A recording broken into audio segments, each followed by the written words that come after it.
369장 부르시고 조용히 기도하겠습니다.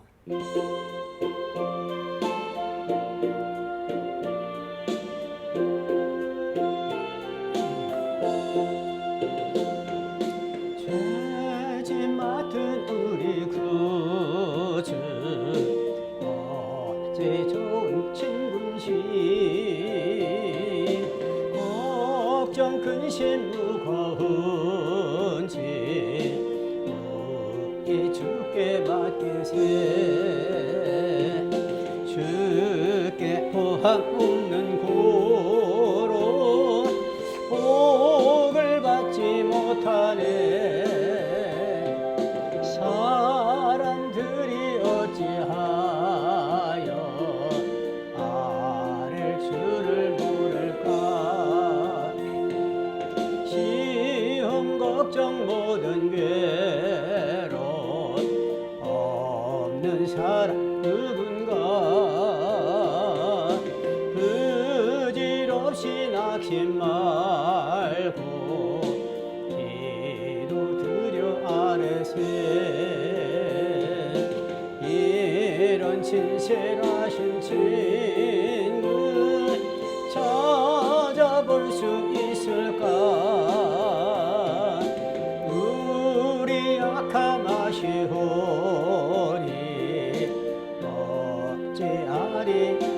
어찌하리까 근심 걱정 무거운지 아니 진짜 누군가 피난처는 우리 예수 주께 기도 드리세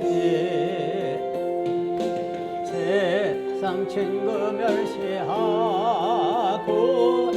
너를 조롱하여도 예수 품에 안기어서 참된 위로받겠네. 조용히 기도하겠습니다. 지난 한 달을 우리가 돌아보면서 하나님의 은혜에 감사하고 또 하나님께 모든 것 잘못된 것 하나님 앞에 고백하는 그런 시간을 갖도록 하겠습니다. 하나님 감사합니다. 우리가 무엇이간데 이처럼 사랑해 주셔서 건강으로 지켜주시고 우리의 삶을 지켜주었다가 오늘 또 8월 마지막 주일 아침 주님 전으로 나올 수 있도록 인도하여 주신 은혜 진심으로 감사드립니다. 장마도 있고 또 뜨거운 햇빛도 있고 코로나로 인해서 여러 가지 어려움도 있지만은 아버지 하나님께서 우리를 지켜주시고 인도해 주셔서 오늘 또 주일 아침 주님 전에 나왔습니다. 하나님 하오나 지난 한 달을 돌이켜볼 때에 많은 죄악 가운데 살았음을 고백합니다. 우리의 마음으로 우리의 생각으로 또 우리 입술로 많은 사람을 또 미워도 하고 또 판단도 하고 아버지가 거짓도 하고 우리 입술이 정말로 부정한 입술로서 하나님께 영광 드리지 못한 그런 삶을 살았음을 이 시간 고백합니다. 하나님 이 시간도 우리를 용서하여 주시옵시고 다시금 주의 보혈로 씻어 주셔서 주님 앞에 설 수 있도록 인도하심을 참으로 감사합니다. 이제 9월 이제 돌아옵니다. 이 9월 한 달은 더욱더 하나님께 가까이 가고 주님과 동행하며 살 수 있는 그런 한 달이 될 수 있도록 우리 하나님께서 은혜를 베풀어 주옵소서. 오늘 또 코로나로 인하여서 우리 성도님들이 이렇게 참석하지 못했습니다. 하나님 이런 것을 이유해서 우리의 믿음이 식어지지 않게 하시고 떨어지지 않게 도와주시옵시고 더욱더 성전을 사모하고 교회를 사모하고 하나님을 사모하고 하나님을 더욱더 사랑할 수 있는 저희들이 되게 하여 주옵소서. 하나님 이 시간도 우리가 하나님 앞에 나아갑니다. 하나님 우리를 인도해 주시고 오직 성령 하나님께서만 인도해 주셔서 하나님께만 영광이 되는 예배가 되게 하여 주옵소서. 우리의 모든 것을 우리 주님께 의탁합니다. 성령님의 임재를 사모합니다. 성령님께서 인도하여 주시고 온 하나님께서 붙들어 주시기를 원하옵고 간절히 기도합니다. 우리의 모든 소원도 들어주시고 간구도 들어주시고 우리의 감사를 받으시고 우리의 회개를 들어주셔서 아버지 하나님 앞에 다시 아버지 하나님 앞에 하나님의 자녀로 떳떳하게 살아가는 저희들이 되게 하여 주옵소서. 이 시간도 성령님의 아버지 하나님께서 임재하심이 가득한 복된 시간 될 수 있도록 믿고 감사드리며 예수님의 이름으로 기도하옵나이다. 아멘. 가슴에 안기어서 잠든 위로 받겠네.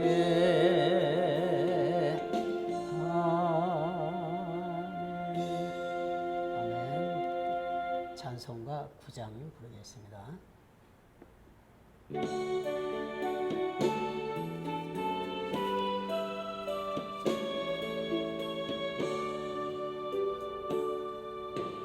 하늘에 가득 찬 영광의 하나님, 온 땅에 충만한 존귀하신 하나님, 생명과 빛으로 지혜와 권능으로 언제나 우리를 지키시는 하나님, 성부와 성자와 성령 삼위의 하나님, 우리 예배를 받아 주시옵소서.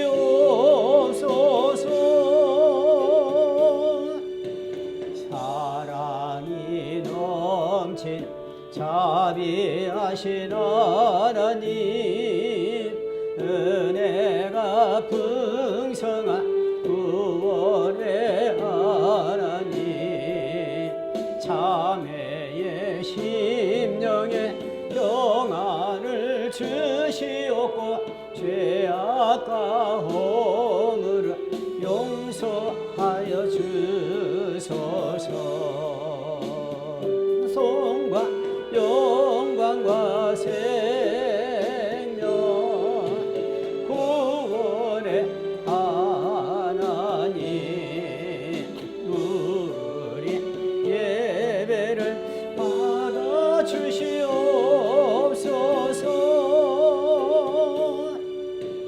연약한 심령을 굳게 세워주시고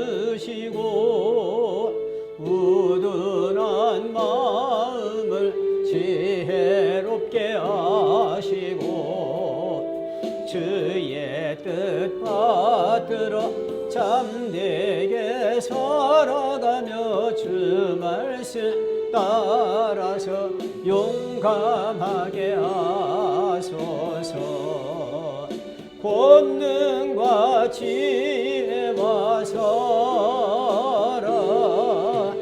은혜의 하나님, 우리 예배를 받아 주시옵소서.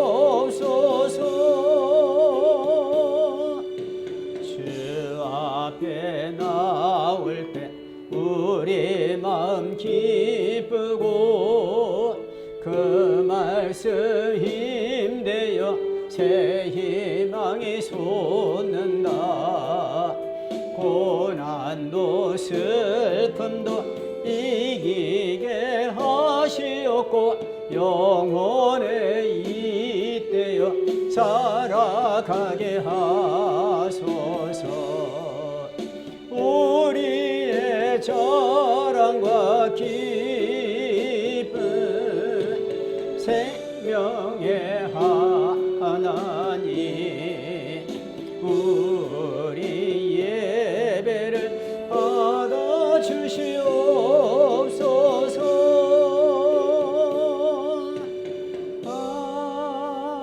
아멘. 아멘.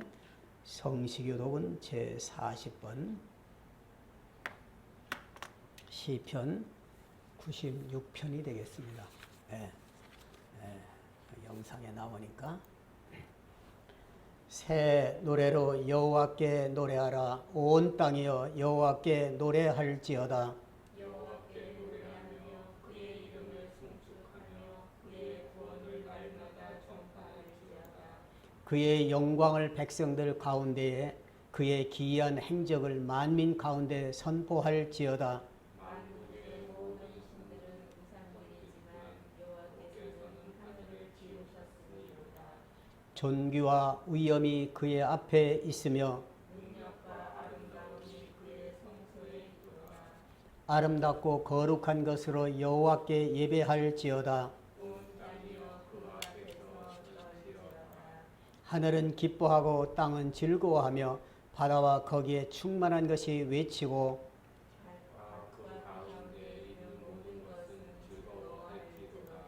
그때 숲의 모든 나무들이 여호와 앞에서 즐거이 노래하리니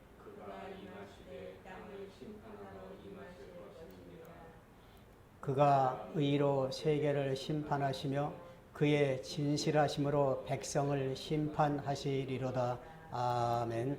전능하사 천지를 만드신 하나님 아버지를 내가 믿사오며 그 외아들 우리 주 예수 그리스도를 믿사오니 이는 성령으로 잉태하사 동정녀 마리아에게 나시고 본디오 빌라도에게 고난을 받으사 십자가에 못 박혀 죽으시고 장사한 지 사흘 만에 죽은 자 가운데서 다시 살아나시며 하늘에 오르사 전능하신 하나님 우편에 앉아 계시다가 저리로서 사한 자와 죽은 자를 심판하러 오시리라.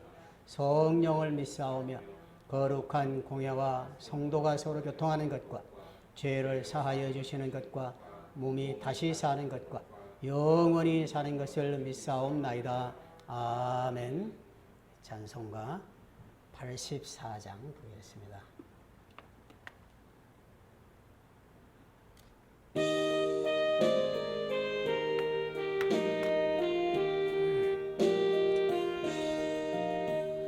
세상이 캄캄하여서 참 빛이 없었더니 빛나는 영광 나타나 온 세상 빛이었네. 영광의 주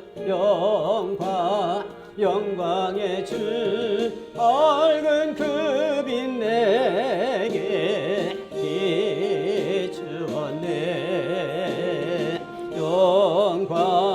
영광의 주 영광의 주 이 세상의 빛 오직 주 예수님. 주 말씀을 믿는 사람은 그 마음이 시원하고 주 명령을 준행하는 자 그 길이 환하겠네. 영광의 주 영광의 주 밝은 그 빛 내게 비치었네. 영광의 주 영광의 주 이 세상의 빛은 오직 주 예수님. 현대 사는 사람은 그 눈이 어두워도 죄악을 씻는 날에는 그 눈이 밝아지네. 영광의 주 영광의 주 밝은 그 빛 내게 비추었네. 영광의 주 영광의 주 이 세상의 빛 오직 주 예수님. 기도하겠습니다.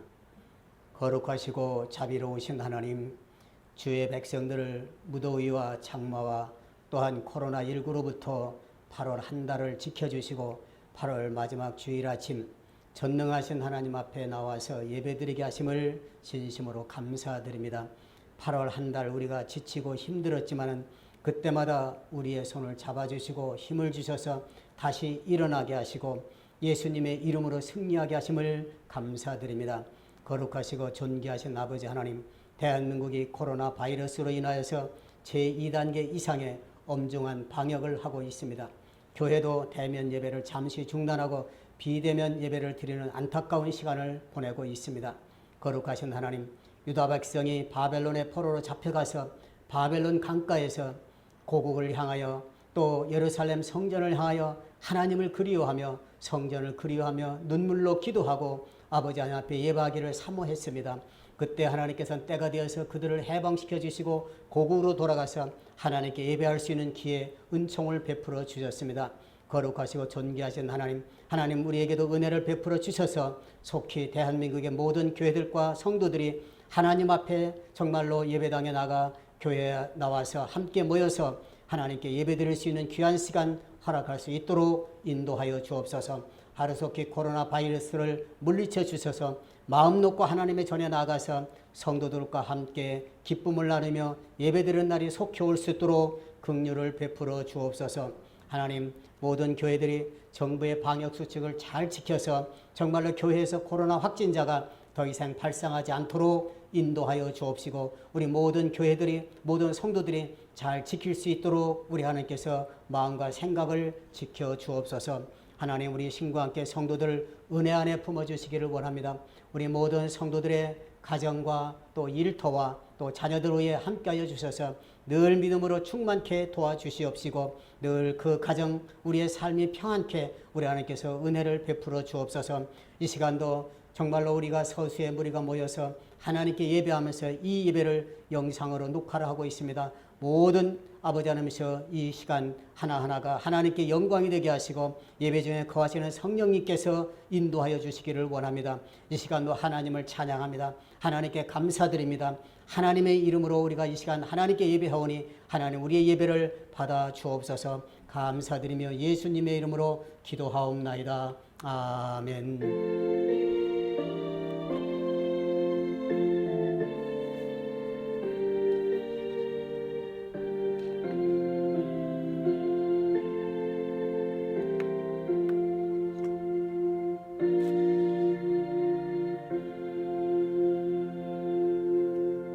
하나님의 말씀은 역대상 12장 32절 한 절만 보겠습니다. 자, 여기 나와 있습니다. 영상에 한번 보시고 같이 읽겠습니다. 시작.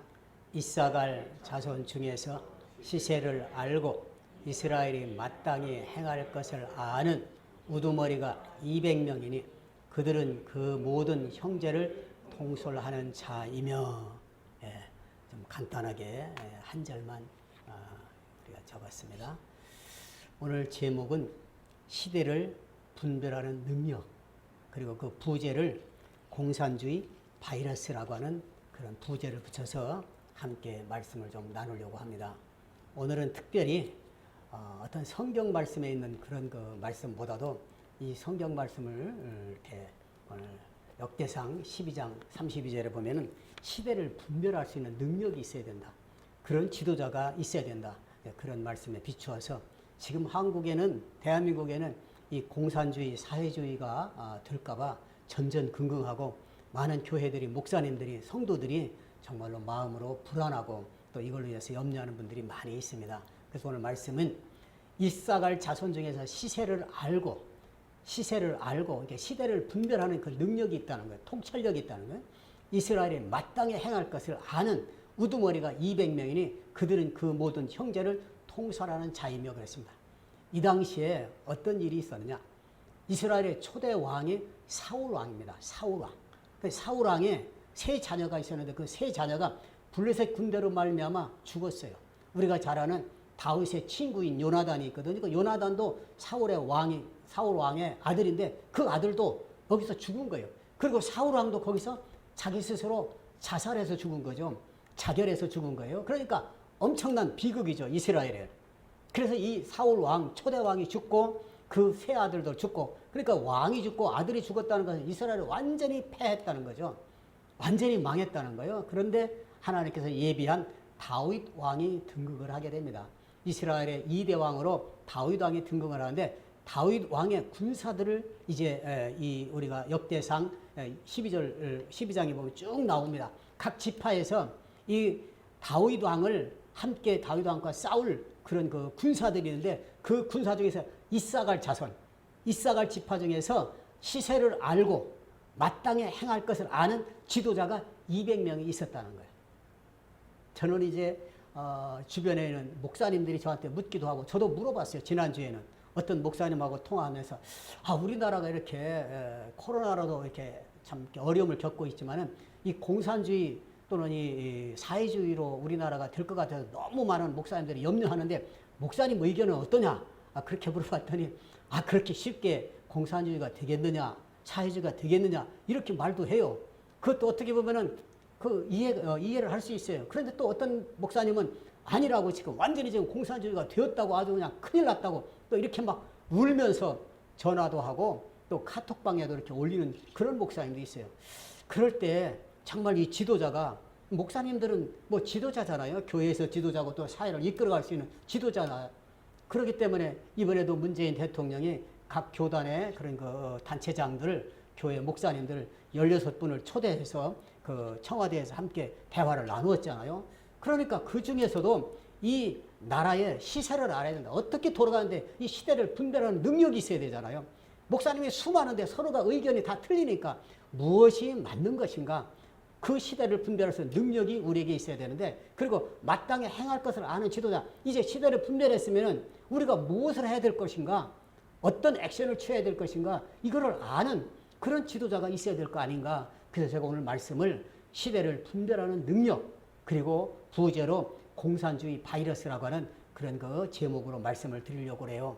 오늘은 어떻게 보면은 저도요, 이 말씀을 준비하면서요, 제가 이제 그동안에 이 한국에서 제가 콜롬비아에서도 와서도 그렇고 콜롬비아 있으면서도 이 사회주의, 공산주의에 대해서 굉장히 알고 싶었어요. 잘 모르잖아요. 목사님 어떻게 다 알 수 있어요.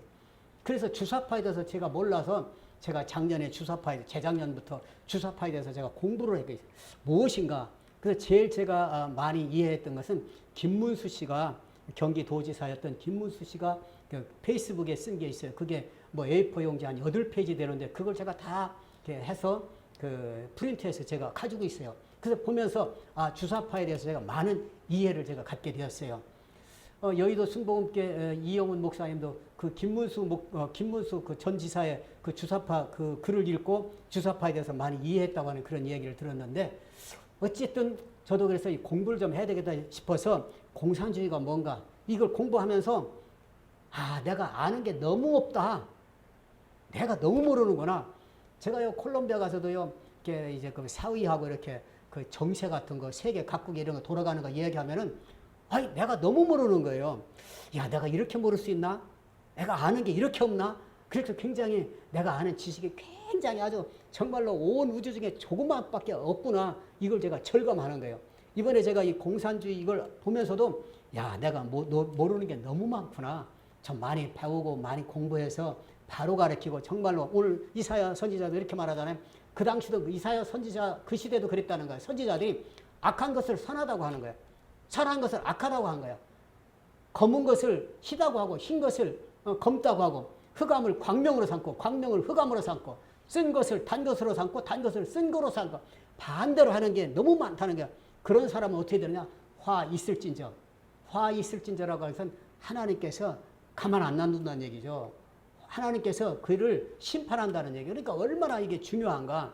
지금 악한 것을 악하다고 해야 되고 선한 것을 선한다고 해야 되는데, 이걸 반대로 말한다. 반대로. 지금 우리 대한민국도 이런 혼돈의 시대에 살고 있지 않은가, 그런 생각을 가졌습니다. 그래서 이번에 제가 이것을 준비하면서 이 공산주의 이 침투가 보통이 아니구나. 정말로 굉장히 깜짝 놀랐습니다. 그래서 많은 걸 배웠습니다. 그래서 제가 코로나 바이러스 때문에 지금 우리 교회도 이렇게 모든 교회가 다 이렇게 비대면으로 예배 드리잖아요. 얼마나 이게 슬픈 일이에요. 그러나 이건 잠시잖아요. 그리고 이 코로나 바이러스보다 더 무서운 게 있다는 거예요. 이게 뭐냐? 공산주의 바이러스. 바이러스가요, 세균보다 큰 거예요? 작은 거예요? 세균보다 작은 게 이 바이러스더라고. 그러니까 이 바이러스가 엄청나게 아주 눈에도 보이지 않는 이 바이러스 때문에 지금 전 세계가 꼼짝을 못하고 있는데, 이 공산주의 바이러스도 있다는 거예요. 근데 마침 공산주의 바이러스라고 하는 책이 나왔어요. 책이 나왔는데 저 금난교회 김정민 목사님하고 또 보수 우파에서 활동하시는 이호 목사님이라는 분, 많이 젊으신 목사님이신 것 같아요. 그분이 공동으로 쓴 것이 바로 이 공산주의 바이러스라고 하는 책이에요. 지금 대한민국 그리스도인들이 해야 할 싸움이 뭐냐? 공산주의 바이러스. 코로나 바이러스보다도 더 무서운 공산주의 바이러스가 있다는 거예요. 이 책도 크게 두껍지도 않아요. 이 책을 보면은 정말로 적나라하게 이 공산주의 바이러스가 우리 대한민국에 곳곳에 스며들고 있다는 것, 스며들었다는 것을 우리가 알 수 있어요. 자, 그래서 제가 이 공산주의에 대해서 공부를 해봤습니다. 이 책에 나온 거, 어떻게 보면 이 책에 나온 거 그대로 여러분들에게 이렇게 말씀을 이렇게 저를 통해서 한번 알려드리는 거예요. 다시 한번 우리가 이 경각심을 갖고 한번 들어보시기 바라요. 초기 사회주의, 지금 칼 마르크스가 우리가 공산주의를 만들었잖아요. 공산주의 창시자 그러면 칼 마르크스를 말하잖아요. 근데 이 칼 마르크스 이전에 공산당이라고 하진 않았지만 공산당과 같은 그런 조직, 그런 그 흐름이 있었다는 거죠. 그러니까 이 칼 마르크스가 1818년에 출생한 사람이니까 19세기잖아요. 19세기 초에 출현이 됐잖아요. 그러니까 19세기 이전에 이제 농경사회에서 산업사회로 급격히 이제 발달하는 각 나라가, 그러니까 이 각 나라가 산업화로 급속히 발전하니까 제국주의가 나온 거예요. 제국주의가. 그 제국주의가 뭐예요? 다른 나라를 수탈하는 거예요. 가서 경제적으로 또는 무력으로 수탈해서 그들을 식민지 삼고 노예제도를 하는 거예요. 그래서 그 피지배자들, 이 정복한 이 정복자들이 이 피지배자들을 억압하는 거예요. 그러니까 자연히 자본가 그룹이 생기고 노동자 그룹이 생기는 거예요. 그러니까 이 자본가 그룹은 산업혁명을 통해서 수출을 확대해서 재벌이 탄생하게 돼요. 돈을 많이 가진 자본가가 탄생하게 되는 것이고, 그 다음에 노동자는 열악한 환경 속에서 아주 노동 착취를 하는 거예요. 너무나 일만 하고 돈을 얼마 못 가져가는 거예요. 그러니까 이것을 딱 양분되는 거예요. 그래서 사회주의자들이 이 자본주의 병폐, 이게 자본주의잖아요. 자본주의에서는 지금 이러니까 이 자본주의가 병폐, 폐단이 너무 많다. 이 문제점이 너무 많다. 이것을 이야기하기 시작한 거예요. 그래서 그 문제점이 뭐냐면 자본주의 사회의 문제점은 극빈자가 너무 많이 생긴다. 그 돈 많은 사람이 아주 소수가 굉장히 잘 산다. 그래서 빈부격차가 너무 심하다. 그러니까 이것을 해결해야 되지 않겠느냐. 그래서 이 해결하는 해결책이 뭐냐. 첫째가 사유재산을 폐지하자는 거야. 공동으로 그냥 똑같이 평등사회를 구현하자. 그러니까 공동으로 소유하고 공동으로 사용하고 공동으로 분배하고 공동으로 소득도 분배하자는 거예요. 그러니까 어떻게 보면 이론적으로 굉장히 좋은 거잖아요. 그러니까 사유재산을 폐지를 주장한 거예요. 그러니까 이 칼 마르크스가 나오기 이전에 나왔던 그런 그 이론들입니다. 자, 그런데 그 당시 1820년에 독일의 사회주의자 엥겔스라는 사람, 여기 엘겔스라고 하는데 엥겔스죠. 엥겔스라는 사람이 있었어요. 그 사람이 이거는 공상적인 사회주의다. 현실적으로 이거 불가능한 거다. 이게 머릿속으로만 상상하는 이론이다. 그래서 이론만 주장한다. 어떻게 없앨 것인가? 방안이 없는 거예요. 그래서 이것을 가리켜서 비과학적 몽상주의 또는 비과학적 사회주의라고 말했어요. 그러니까 이게 현실로는 불가능하다는 거죠. 이론적으로 맞을지 모르지만은 이게 안 된다는 거예요. 그러던 차에 1818년 독일에 칼 마르크스가 태어난 거예요. 그래서 그 조상은 우리가 아는 대로 유대인이 조상이래요. 그리고 그 선조 중에는 유대교 랍비가 있다고 그래요. 그런데 이 사람이 공산주의 이론을 정립하면서 공산주의를 발전시킨 거야. 그러니까 그동안에 가지고 있었던 이 자본주의 폐단, 이런 탁상 공론식, 이 사회주의, 비과학적 사상을 거기다가 아주 그냥 디테일한, 아주 섬세하게 여러 가지 아주 구체적인 이론을 추가해서, 그러니까 공상적 사회주의를 정교한 이데올로기로 발전시킨 거예요. 그러니까 완전히 체계화시킨 거예요. 그래서 엥겔스는 마르크스 이론을 가리켜서 증명된 과학이다. 이렇게 아주 격찬한 거예요. 이 사람이.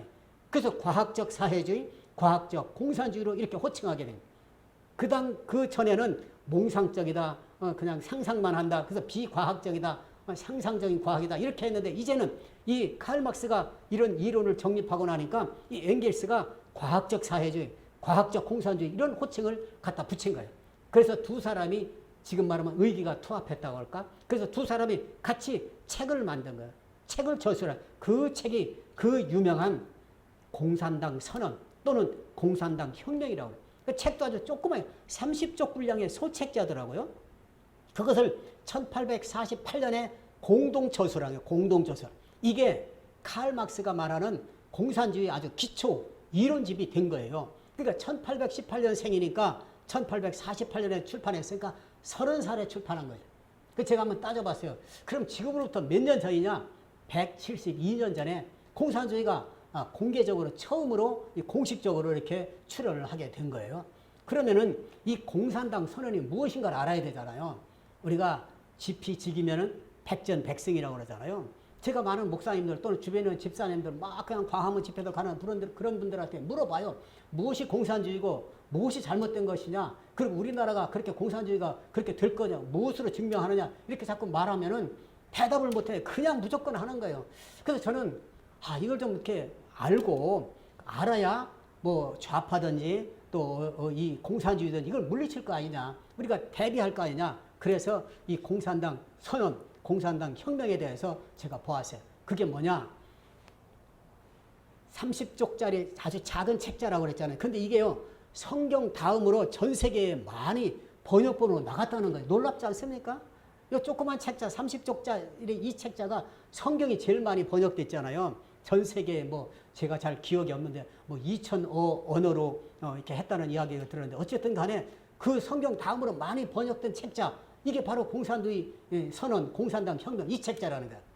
우선 여기에서 시대적으로 보면은 1850년 이후에 우리가 이제 그리스도인들이니까 그 적그리스도들이 많이 그런 이론들이 출현을 했어요. 그게 뭐냐? 하나님을 대적하는 세력이 많이 나온 거예요. 그 적그리스도 이론, 즉 마귀가 많이 나타나는 거예요.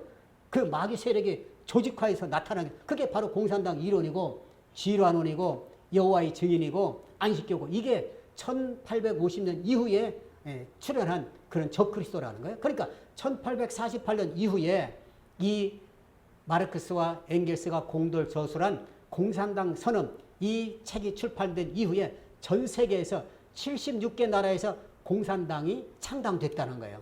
이 이론을 보고 이거 정말 멋있다. 좋은 거다 해서 공산당이 창당됐다는. 그리고 뭐 지금도 뭐 200여 나라가 되잖아요. 전 세계가. 그러니까 그 당시도 전 세계 200여 개국 중에서 전성기 때는 100개국 이상이 공산당을 창당했다고 그러잖아요. 그러니까 절반 이상이 공산당으로 넘어가는 거예요.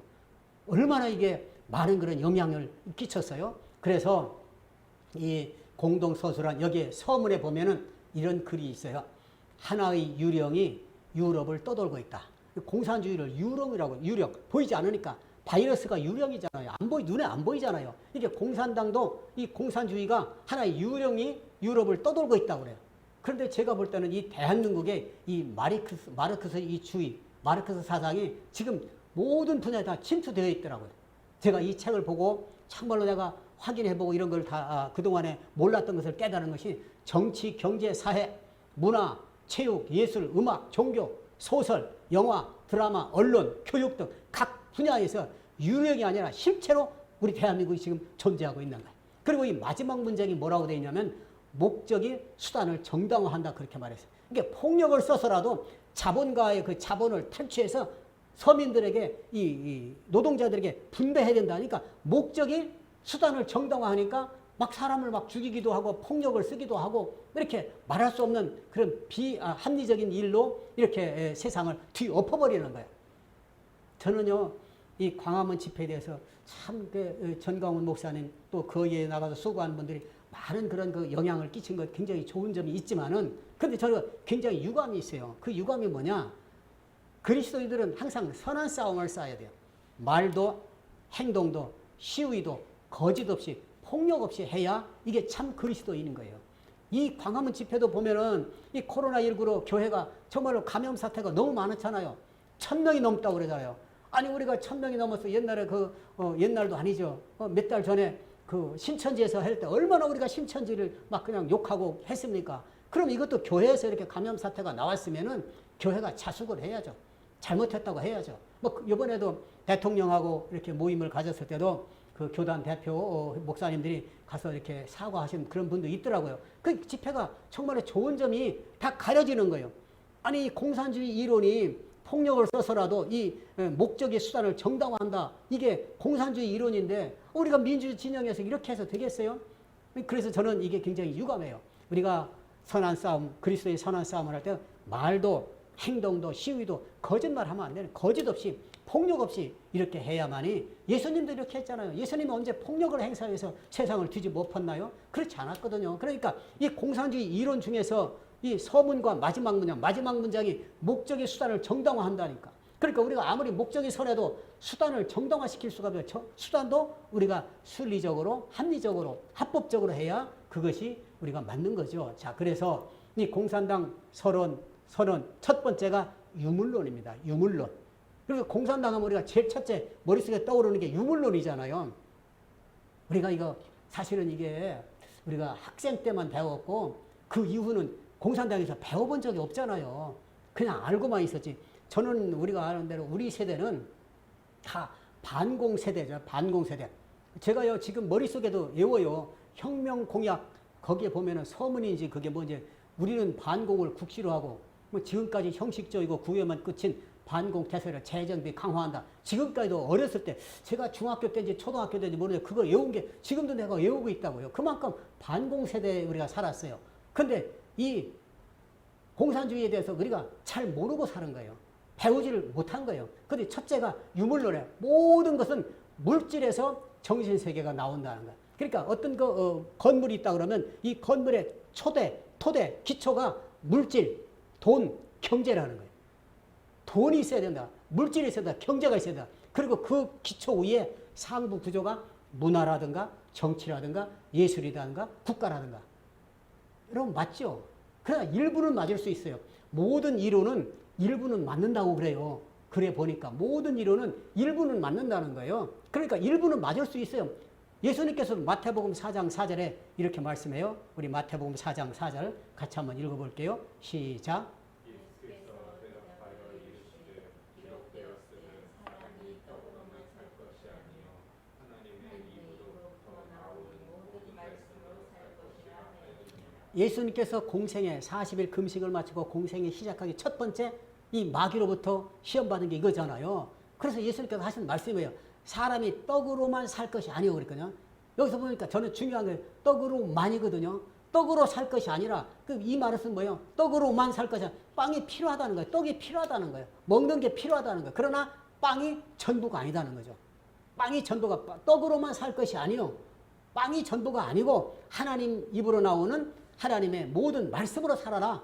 이게 말씀에 우리 기독교든 이 모든 토대가 말씀의 하나님 말씀이 기초가 되고 토대가 되어야 되는데 이 마르크스 엥겔스가 공동서술한 공산당 선언에는 첫 번째가 유물론, 물질에서 모든 게 나와. 정신세계도 물질에서 나온다. 그러니까 이 마르크스 이 공산주의와 기독교는 절대로 공존할 수가 없는 거예요.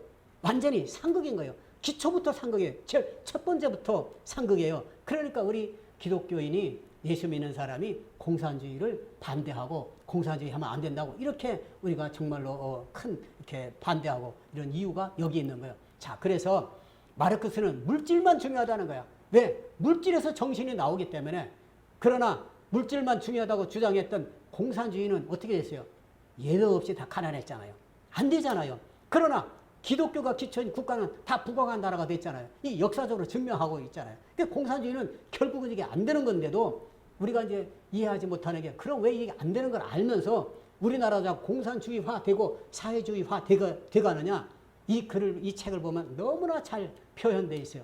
아까 서두에 말씀드린 대로 야, 내가 그동안에 너무 아는 게 없었구나. 이걸 아주 절감할 정도로 아주 잘 이해하기 쉽게 이렇게 나왔어요. 자, 두 번째가 계급투쟁론이에요. 이 책의 공산당선의 두 번째가 계급투쟁. 그러니까 인간의 역사는 계급과 싸움의 역사라는 게 전쟁의 역사다. 계급화 일부는 맞잖아요. 맞을 수 있잖아요. 지금도 마찬가지예요. 자유와 노예가 있고 지금은 아니지만 자유인과 노예, 귀족과 평민이 있고 지주가 있고 소장농이 있고 사장이 있고 직원이 있고 그러니까 이것이 시간의 흐름에 따라서 완전히 지배층과 피지배층으로 완전히 분리되는 거예요. 회사도 고용주와 노동조합 그래서 착취하는 계급이 있다는 거예요. 여러분 이거는 우리 조선 왕조 시대도 있었던 거잖아요. 왕과 귀족이 있는 반면에 평민과 서민이 있고 온 세상이 그러나 온 세상이 다 그렇다는 주장은 틀린 것이죠. 왜? 역사상 항상 존재했어요. 지금도 존재하잖아요. 제가 현장에 가서 일하다 보면은요. 비정규직과 정규직이 있어요. 근데 똑같이 노동자잖아요. 정규직도 노동자요. 비정규직도 노동자예요. 근데 정규직이 비정규직을 막 그냥 이렇게 지시하고 이렇게 한마디로 말하면은 이렇게 차별이 있잖아요. 어떤 데 가면은 뭐 밥 먹는 데도 차별이 있다고 하는데 식당도 어쨌든 이 계급 투쟁론은 뭐냐면은 인간 사회는 두 종류만 있다는 거야. 그러니까 지배하는 계급과 지배당하는 계급.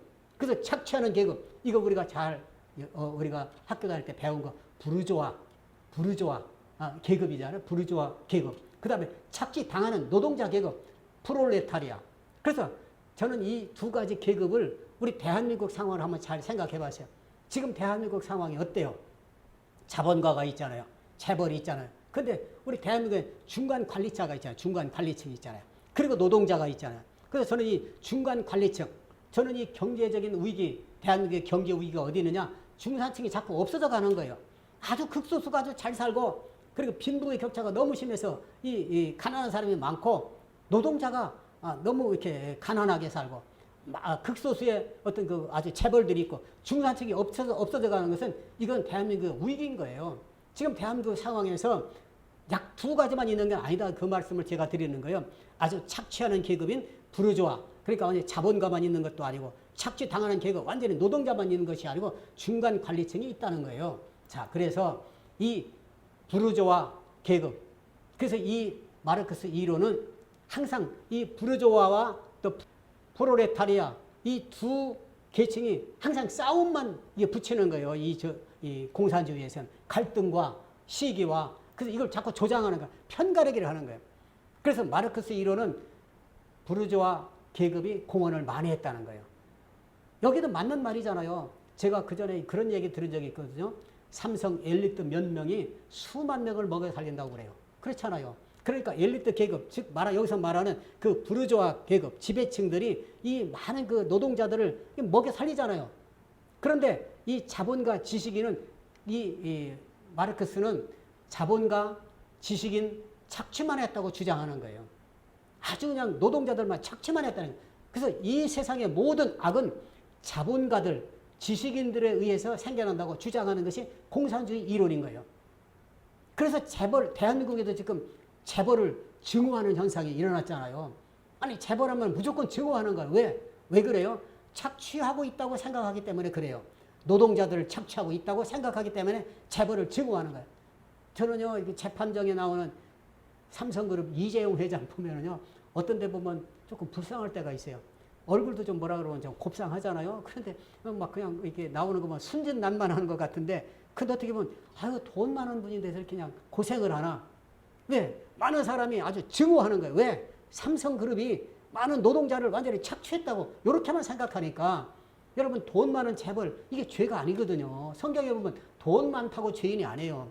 그리고 돈 없다고 죄인이 아니고, 이거는 차별 없는 거예요. 돈 많아도 잘못된 사람은 죄를 지면 죄인이고, 돈 없는 사람도 잘못하면 죄인인 거예요.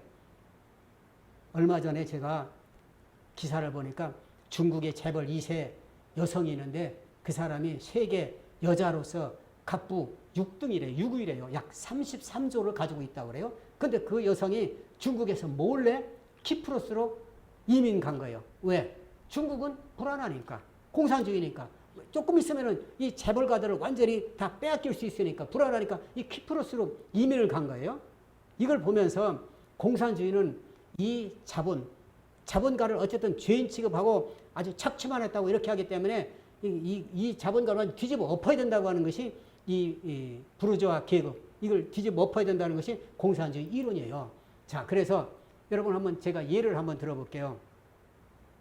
중국에 공장을 설립하잖아요. 왜? 중국은 돈이 없으니까. 그래서 한국에서도 돈을 대서 공장을 설립하고, 또 우리나라가 베트남 같은 데서도 공장을 설립했죠. 삼성도 베트남에 엄청나게 많이 공장을 크게 했잖아요. 미국에서도 또 일본에서도 자본을 투자하는 거예요. 공산주의 이론은 뭐냐?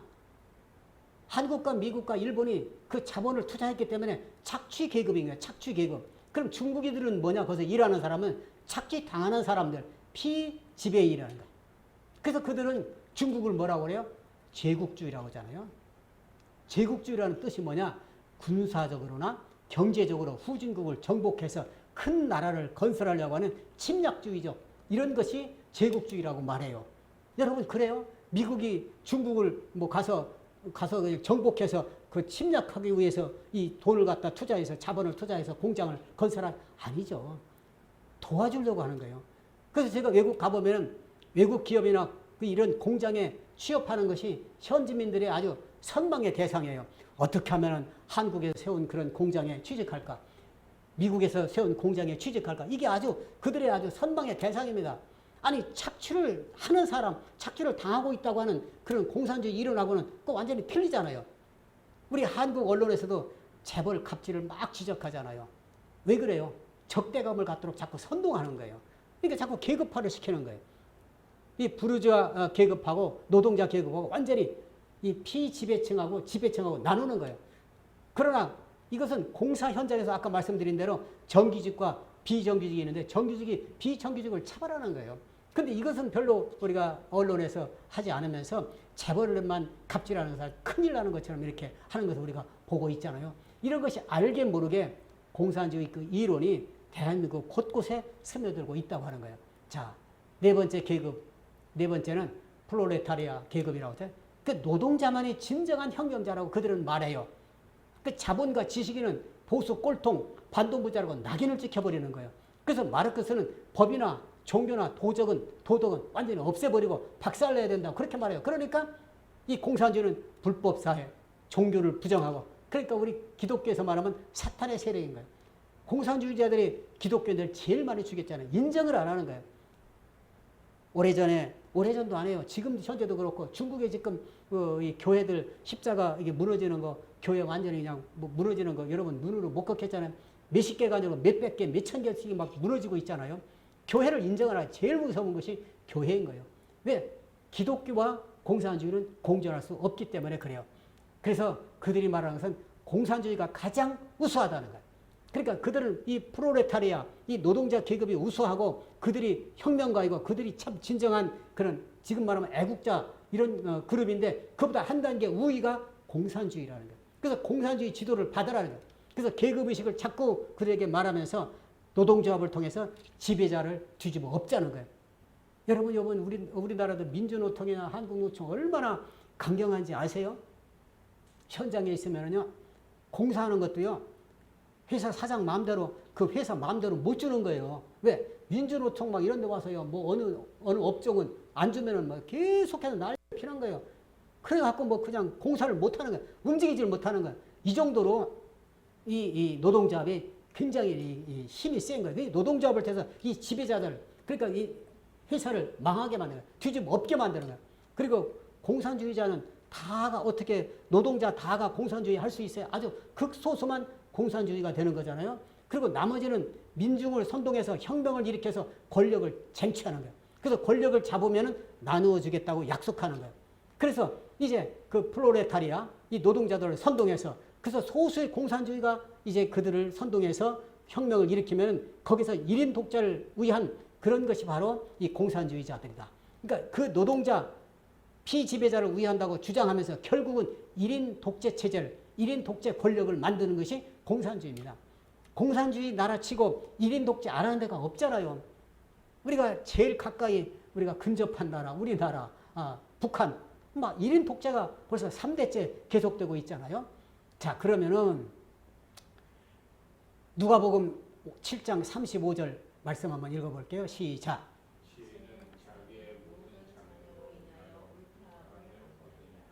이 말씀이 뭐냐? 자식들, 그 자녀들 후대의 삶을 보면은 알 수 있다는 것이 무엇이 잘된 거고 무엇이 잘못된 거지. 그 마르크스의 자녀들이 뭐 어딥니까? 세계의 공산국가잖아요. 그 공산국가가 어때요? 지금 다 망해가고 있잖아요. 그래서 공산주의는 허구이며 가짜라는 게 증명되고 있어요. 성경에서도 보면 지혜는 자기 모든 자녀를 인하여 옳다함을 얻는다. 자녀들 보면 알 수 있다는 거예요. 근데 이 공산주의가 우수하다고 하는데 우리가 생각할 때 이제 이렇게까지 말하면은 그럼 어떻게 해서 이렇게 다 알고 있는데 우리 대한민국이 공산화가 될 수 있습니까? 이렇게 질문할 수가 있어요. 저도 그 질문을 많이 받고 저도 그 질문을 목사님들이나 주변 분들에게 많이 얘기해요. 이렇게 우리나라가 지식이 높고 잘 사는데 어떻게 해서 우리나라가 공산화가 될 수 있겠느냐? 제가 물어봐요. 근데 거기서 제일 중요한 것이 자, 우리나라의 형편 한번 제가 설명을 해볼게요.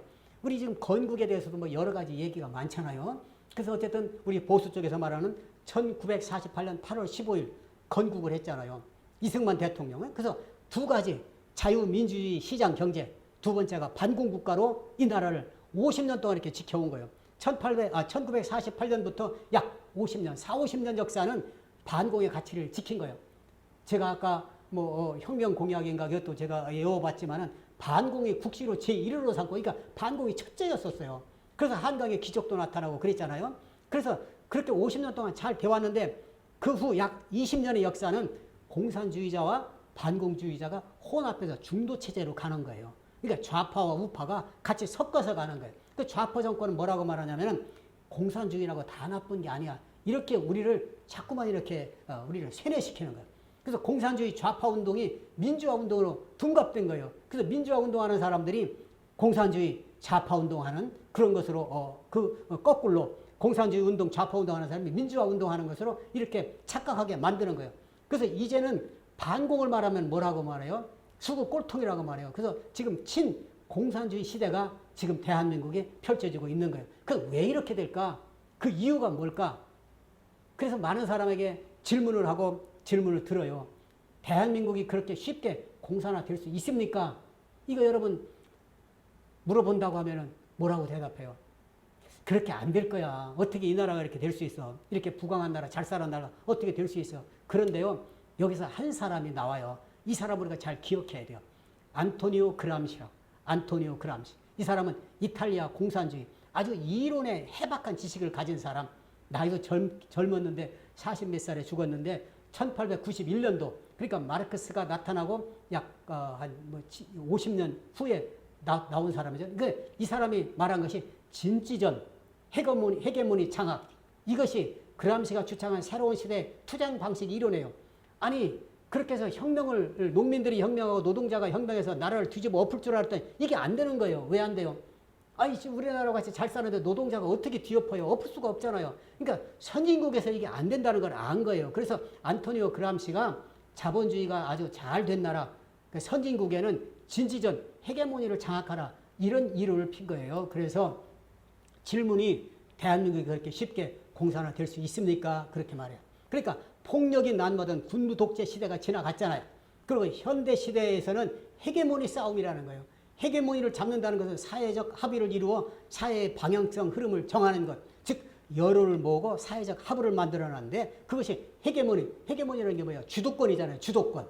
그 주도권 싸움에서 이겨야 된다는 거예요. 그래서 이 그람시가 기동전과 진지전 이론을 나왔어요. 그 이론이 뭐냐? 기동전은 혁명으로 순식간에 권력을 쟁취하는 거예요. 그래서 자본가를 타도하고 지주를 타도하고 죽이거나 어떻게 하든지 간에 뒤집어 엎는 거예요. 그 농경시대는 가능했어요. 다 알잖아요. 삽을 가지고 곡괭이 나오고 그거 다 보면은 이 공산당 그 사진 보면 항상 그게 먼저 나오잖아요. 그래서 러시아와 중국하고 이렇게 한 거잖아요. 그런데 이게 기동전이에요. 근데 지금 이 시대는 기동전으로 안 된다는 거예요. 그럼 어떻게 되냐? 진지전. 제가 옛날에 공부할 때 목회할 때 옛날 뭐라고 하면 마귀의 진을 파괴하라 그런 게 진을 치고 있는 그 진지전. 그게 바로 진지전. 장기적으로 해야 된다. 정치, 경제, 문화, 종교, 군사 전 분야에 침투해서 장기적으로 해야 된다는 거예요. 자, 그래서 소수지만은 헤게모니 주도권을 장악해서 영향력을 키우는 거예요. 야금야금 나가는, 서서히 나가는. 그런데 이 놀랍게도요, 이 대한민국에는 40년 동안 이 진전이 구축이 됐다는 거예요. 얼마나 놀라워요. 그게 공산주의가 상식이 되도록 공산주의 하면 거부감이 없는 거예요. 그 이론을. 왜? 이게 서서히 야금야금 각 분야에서 침투되어 있기 때문에. 그래서 상식의 영역에서 싸워서 승리해야 된다. 이것이 바로 안토니오 그람시가 말한 거예요. 그러니까 이 사람들은 아주 지적으로 도덕적으로 우월성을 가져야 헤게모니를 완전히 장악할 수 있다고 그래서 아주 이 일을 하는 사람은 선한 사람으로, 공의로운 사람으로, 멋진 사람으로 나오는 거예요. 우리 성경에도 말하잖아요. 마귀는요, 광명의 그러니까 아주 이렇게 사탄은 그렇게 광명의 천사로 위장하고 나오는 거예요. 그러니까 우리가 봐서는 모르는 거예요. 그래서 이게 바로 진지전 이론인데 40년 전부터 대한민국 좌파 운동이 진지를 구축했다는 거예요. 그래서 요즘에는 문화 막시즘이에요. 문화 막시즘. 그러니까 좋은 모습으로 생활 깊숙이 침투한 거예요. 늘 우리가 의문을 갖는 것이 이렇게 잘 사는 나라가 공산화가 될 수가 있겠느냐? 이게 우리의 의문이잖아요. 그럼 우리가 답할 수 있어야 돼요. 그래서 여기에 세 분야를 예를 들어줬어요. 이 책에서는. 첫째가 출판, 책. 두 번째가 교과서. 세 번째가 영화. 물론 각 분야가 많아요. 그 일을 다 말할 수가 없으니까 세 가지 분야를 말한 거예요. 첫째, 출판을 한번 봐요. 출판. 2017년도에 베스트셀러가 있었어요. 그 얼마 안 됐잖아요. 이제 막 3년밖에 안 됐잖아요. 근데 그 베스트셀러 나오고서 또 후속에 나왔고, 야, 200만 부 이상이 판매한 베스트셀러예요. 한번 생각해. 200만 부 얼마나 많이 팔렸어요. 근데 이게 뭐예요? 여러분들 한번 생소할 거예요. 아마 안 들어보셨을 거예요. 지적 대화를 위한 넓고 얕은 지식이라는 책이에요. 처음 들어보시죠? 이 제목만 보면 얼마나 그럴듯해요. 얼마나 멋져요. 아주 지적, 대화, 그리고 지식. 고상하잖아요. 여기에는 공산주의, 뭐 이런 게 아무것도 들어가 있잖아요. 사회주의 아무것도 안 들어가 있어요. 근데 여기서 이 사람이 말하는 것은 인문학, 철학 등은 몰라도 최소한의 지식은 있어야 된다. 그 지식이 뭐냐? 계급 갈등의 이해를 해야 된다. 그게 뭐냐? 부르조아 계급과 프롤레타리아 계급. 즉 결론은 마르크스주의를 말하는 거예요. 계급주의를 설파하는 거예요. 그 설득의 최고 방법은 토론이 아니라 반복해서 지속적으로 세뇌시키는 거예요. 이게 공산당 이론, 그것을 책으로 만든 건데 누가 봐도 이게 공산당 책이다, 사회주의 책이다 아무도 몰라요. 이게 이렇게 깊숙이 침투되어서 아주 고상하게 아까 말씀드린 대로 아주 점잖게 이렇게 우리 앞에 스며들고 있는 거예요. 그래서 책 제목에 지적, 대화, 지식, 고상한 단어만 있는 거예요. 공산주의, 사회주의란 말이 전혀 없어요. 그러나 공산주의 원리, 원칙이 상식화되도록 여기서 가르치고 있는 거예요. 거부감이 전혀 없는 거예요. 이런 작업을 이 출판업계에 이 책 분야를 엄청난 많은 베스트셀러 가운데에서 40년 동안 한국 사회 각 분야에 주입되어 있다는 거예요. 저도 몰랐어요. 깜짝 놀랐어요. 이런 책이 있는지도 몰랐어요. 자, 그리고 교육 분야. 교육 분야는 많은 사람이 이렇게 걱정을 하는 분야잖아요. 고등학교 근대사 자습서에 의식화 교육하는 게 있대요. 그러니까 거기에 보면 자본주의, 자본과 명칭만 보아도 사회주의, 공산주의 단어가 엄청나게 많다는 거예요. 그게 자본, 이 대한민국이란 이 자유 이런 걸 다 빠지고 그래서 무상배분, 무상교육, 부르조아, 프롤레타리아, 노동자, 자본과 착취, 투쟁, 제국주의 이런 게 계속해서 반복해서 현 근대사 자습서에 고등학교 자습서에 이렇게 교과서를 바꿔놨다는 거예요. 그러니까 이 교과서의 틀과 구조를 계급투쟁, 역사관 그러니까 이들이 말한 진취전이 승리한 거예요. 벌써 막 진을 치고 그게 깊숙이 스며드는 거예요. 그래서 교과서에 자유와 준법 정신이 빠져 있다는 거예요. 우리나라도 기억하시죠? 우리나라 헌법에 우리나라는 자유민주주의라고 그랬잖아요. 근데 자유를 빼려고 했잖아요. 자유를. 민주주의만 말하려고 그랬잖아요. 여러분 북한의 뭐예요? 이름이 조선민주인민공화국 어쨌든 거기서 민주가 들어갔잖아요. 민주가 자유민주주의 자유를 빼려고 한 거예요. 여러분 이걸 왜 뺍니까? 근데 이게 나중에는 거부감 없이 이게 빠진다는 거예요. 이렇게 지금 모든 분야에서 진지를 구축하고 있다는 거예요. 그래서 학교에서 상식 진리를 가르친다고 하고 공산주의 그런 그 용어들을 많이 가르친다는 거예요. 제가 한번 예를 들어볼게요. 만약에 학교에서 좋은 사람, 훌륭한 사람, 상식적인 사람이 되려면 성령 충만, 삼위일체, 십자가 능력 이런 기독교 단어를 가르치면 그 사람들이 나중에 가서 어떤 사람이 되겠어요? 기독교인이 되거나 또는 기독교의 친화력을 가진 그런 사람이 될 수밖에 없잖아요. 그런데 지금 이 모든 교과서에 다 공산주의 이론에서 그런 용어들로 가득 차 있다는 거예요. 여러분 한국사에서 유관순이 빠졌대요. 그리고 사회주의 인물을 거기에다가 대체시켰다고 그래요. 저는 이걸 보고 깜짝 놀랐어요. 우리가 고등학교 그런 교과서 볼 수 있는 그런 접할 수 있는 기회가 없잖아요. 이렇게 자꾸 알아야 되고 무엇인가 배워야 이거 알 수 있잖아요. 이유가 뭐냐? 기독교이기 때문에 유관순을 뺐다는 거예요. 자, 그러니까 얼마나 이 공산화가 이 나라에 침투되고 있냐. 세 번째는 영화. 1982년 서울대에 자체 주사파 그룹이 등장했고 86년에 주사파 혁명가들이 문학 분야에 대거 진출했다는 거예요. 그래서 1999년에 영화진흥공사가 해체했다. 이 영화진흥공사는 나라, 국가를 사랑하고 그래서 거의 보수적인 그런 이런 단체였는데 그것을 영화진흥위원회로 바꿨다는 거예요. 여러분 위원회는 거의 좌파들이 많이 하는 그런 용어예요. 그런데 여러분 보셨나요? 그 영화? 2006년에 괴물이라는 영화 있잖아요. 그게 1,300만 명 관객을 동원했대요. 괴물이라는 저는 못 봤어요. 그냥 이렇게 선전하는 거, 광고하는 것만 봤는데 그런데 1,300만 관객이 있는데 그 내용을 보니까요. 저는 몰랐던 걸 또 알았어요. 주한 미군이 한강에 독극물을 살포하는 거예요. 그런데 거기서 괴물, 물고기가 나오는 거예요. 그 독극물을 살펴서. 그거 주한 미군을 상징한다는 거예요. 그런데 이 여중생을 납치하는 거예요. 여고생도 아니고 여대생도 아니고 왜 여중생을 납치하느냐? 동두천 여중생이 장갑차에 2명 죽은 거 아시잖아요. 그걸 이렇게 상상하기 위해서, 연상하기 위해서 여중생이 납치된다는 거예요. 그런데 정부나 경찰이 그 사건을 은폐한다는 거예요. 그래서 한국 정부는 미국의 식민지다. 미국의 눈치를 보고 있다. 그러니까 한국 정부가 이런 것을 은폐하고 있다. 이렇게 그 영화에 나와 있다는 거예요. 그래서 자꾸 반미 코드를 자꾸 주입하는 거예요. 더 놀라운 것은 2015년 1월 1일에 여의도 한강공원에 조형물을 설치했는데 이게 바로 괴물. 이 괴물을 잊지 마세요. 이렇게 지금도 이게 설치되어 있다는 거예요. 우리는 그냥 거기에 대해서 무관심하잖아요. 알지도 못하잖아요.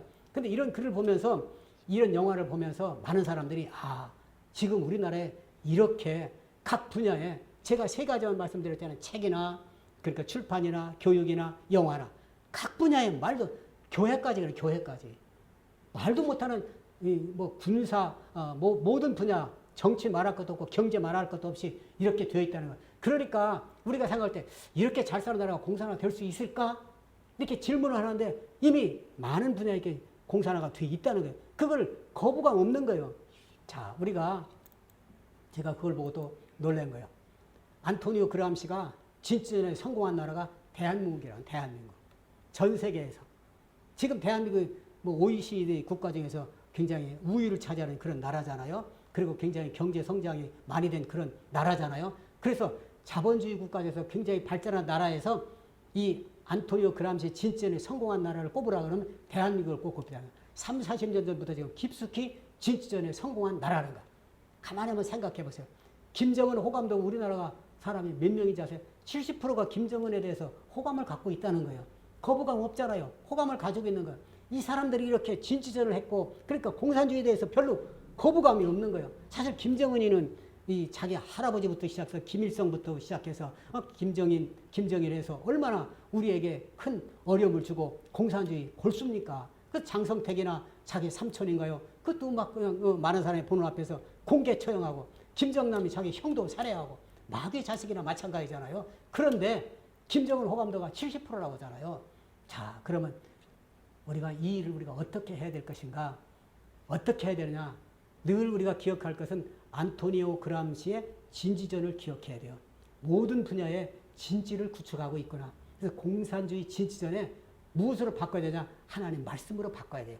그것밖에 살 수 있는 길이 없는 거예요. 지금 대한민국이 완전 풍전등화와 같다고 그러잖아요. 이걸 너무 알고 이거에 대해서 깊이 연구하는 분들은 지금 난리가 났잖아요. 근데 이걸 좀 무관심하고, 저도 좀 어떻게 보면 무관심한 편이잖아요. 그런데 이번에 보면서 너무 많은 걸 느낀 거예요. 그래서 서두에 말씀드렸지만 내가 너무 아는 게 없구나.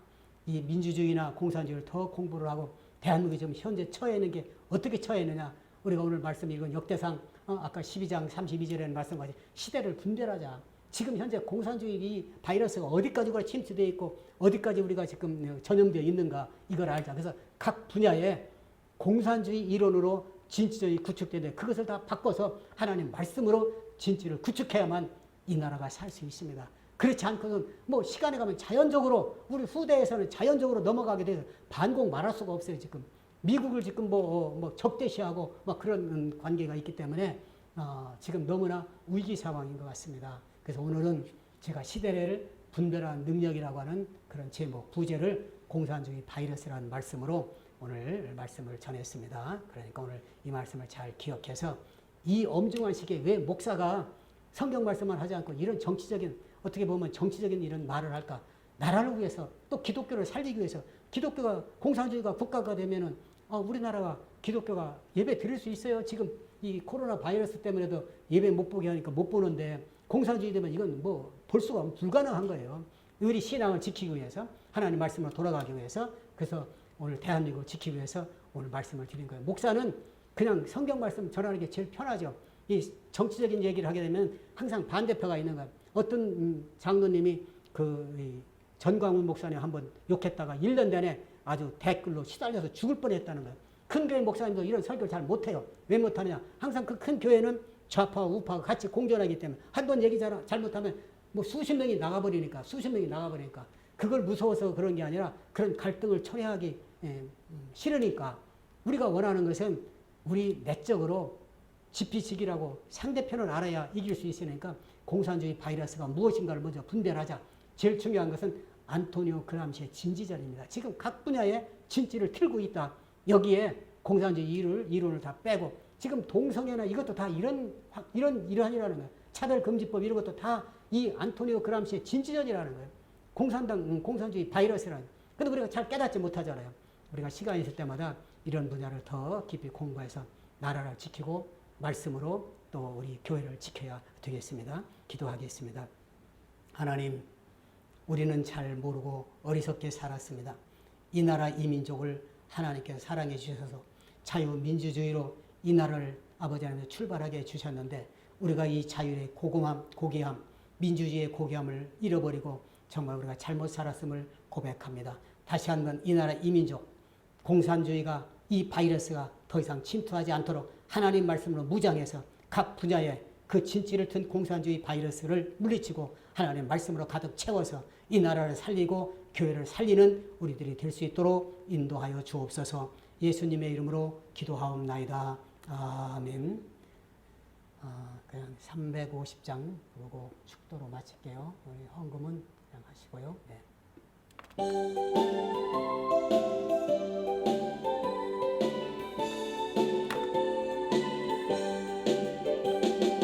우리들의 싸울 것은 혈기 아니요 우리들의 싸울 것은 혈기 아니요 마귀 권세 힘써서 힘써 버리고 죽을 영혼 살릴 것일세 한 마음으로 힘써 나가세 한 마음으로 힘써 싸우세 악한 마귀 그들과 힘써 싸워서 흥전고를 올리기까지 우리들의 입은 값어치가 아니요 우리들의 가진 값 광철 아니요 하나님의 받아가진 평화의 복은 거룩하신 말씀이로다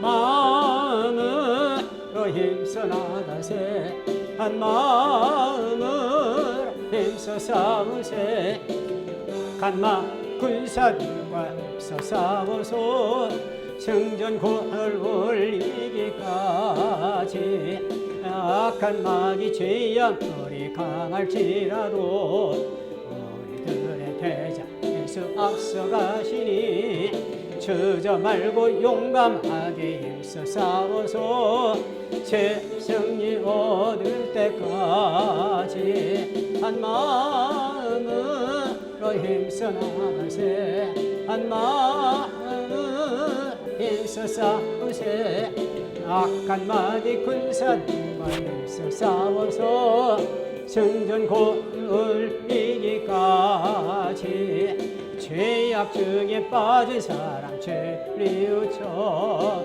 십자가에 달린 예수 믿기만 하면 위태한데 빠진 영원 구원 얻 전국 백성 될 것임일세 한 마음으로 힘써 나가세 한 마음으로 힘써 나가세 악한 마귀 군사들과 힘써 싸워서 성전고를 흘리기까지 지금은 우리를 구원해 주신 예수 그리스도의 은혜와 하나님 아버지의 크신 사랑하심과 성령님의 감화 인도 역사 충만하신 은혜가 공산주의 바이러스를 물리치고 하나님 말씀으로 진지를 세우기로 작정하며 돌아가는 우리 모든 성도들 머리 위와 이 나라 이 민족 위에 이제로부터 영원토록 함께 있을지어다. 아멘. 하나님 감사합니다. 주시옵소서.